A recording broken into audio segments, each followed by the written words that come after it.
ဒါကျွန်တော်တို့ရဲနဲ့ရှင်းမှာအခုဒါဝက်တော့ပွားစီးထားတဲ့ဟာနော်ဒီမှာ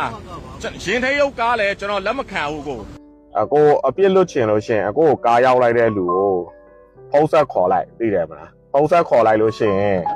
သူရောက်လာတဲ့ခါကျအခုအပြစ်လွတ်မယ်ကျွန်တော်ကအဲ့လိုပြောလိုက်တယ်သူ့ကိုအဲ့ဒါကို तू ကဘာပြောလဲဆိုတော့ဒါကကျွန်တော်ဖုန်းနံပါတ်မေ့သွားပြီတဲ့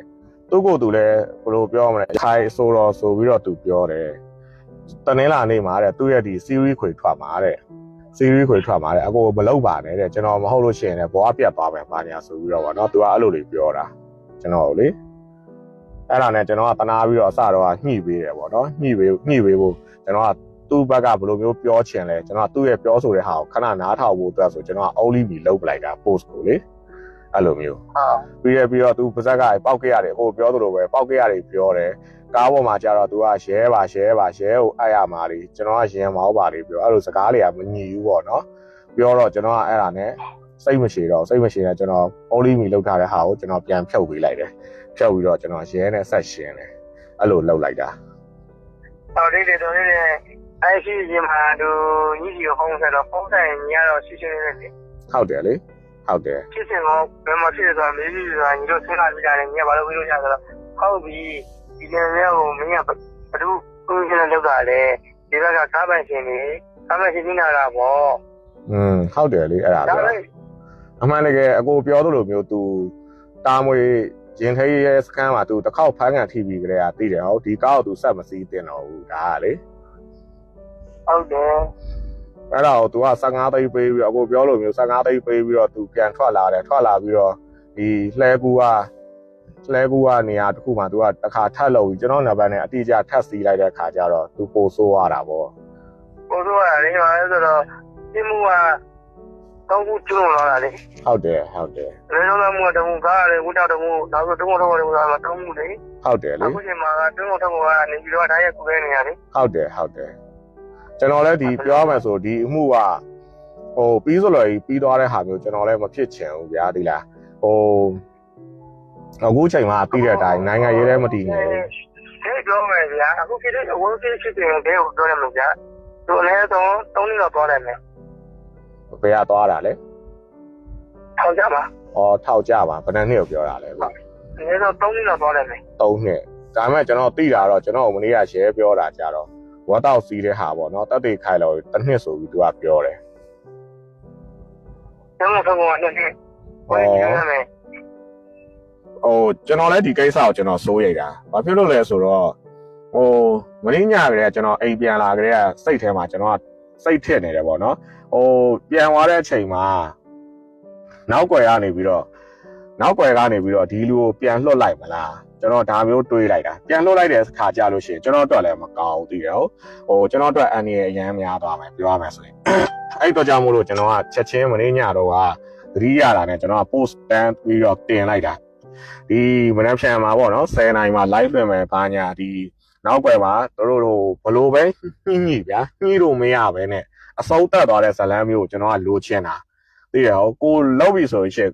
်ထိထိရောက်လောက်ချင်တယ်ဗျာသိရမလားပြီးသွားရင်ကျွန်တော်တို့ကပြောမှဆိုဥပဒေဘောင်ထဲမှာကျွန်တော်တို့ကနေနေတဲ့လူဒီဝတ်တော့စီးတဲ့လူတွေကြတော့ဥပဒေဘောင်ရဲ့အပြင်ဘက်မှာ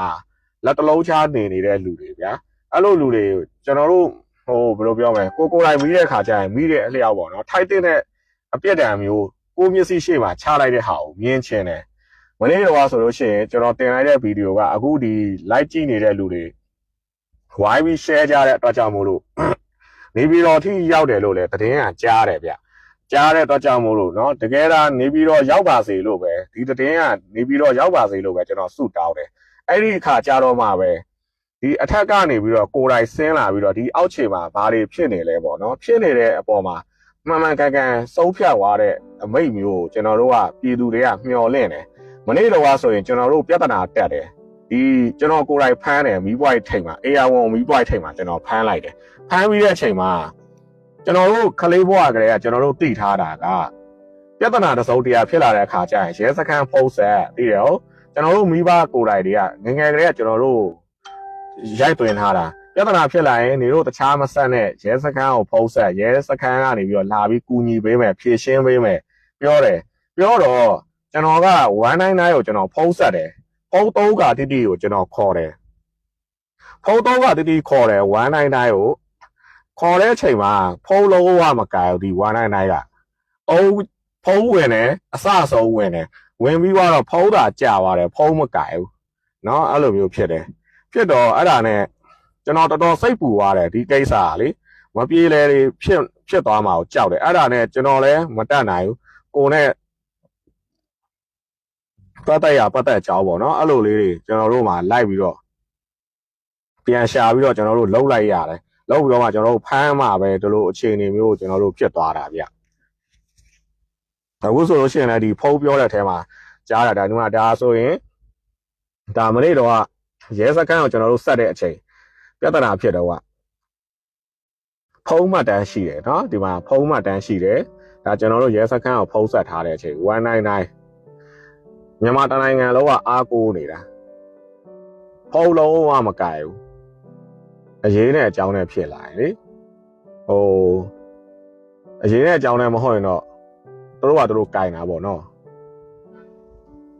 အဲ့လိုအခြေအနေမျိုးတွေဖြစ်တာခုနဖုန်းပြောသွားတဲ့ပုံမှာလည်းကျွန်တော်စိတ်ပူသွားတယ်ပြန်လွှတ်လိုက်မဲ့ခါကိုစိတ်ပူတာပေါ့နော်အဲ့ဒီတော့ကြောင့်မို့လို့ဒီက live ကြည့်နေတဲ့လူတွေကလည်းတစ်ချက်လောက်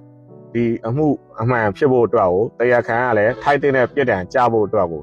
ဆက်ပြီးတော့ဒီဗီဒီယိုဆက်ပြီး share ပေးကြပါလို့ကျွန်တော်တောင်းဆိုချင်ပါတယ်ဒီအထက်ကိုရောက်တဲ့အထိပေါ့နော်အထက်ကိုရောက်တဲ့အထိတောက်လျှောက် share ပေးကြပါအကုန်လုံးအမှန်ပေါ်ပေါက်လာအောင်ကူညီပေးကြပါအခုဒီကျွန်တော်ကားနံပါတ်နဲ့ပွားစီထားတာကျွန်တော်သတင်းသိရတော့မြန်မာနိုင်ငံမှာ3စီးရှိတယ်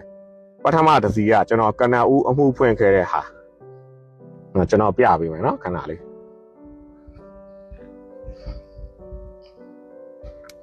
ဒီမှာအော်တိုပါခဏလေးနော်ဒီမှာ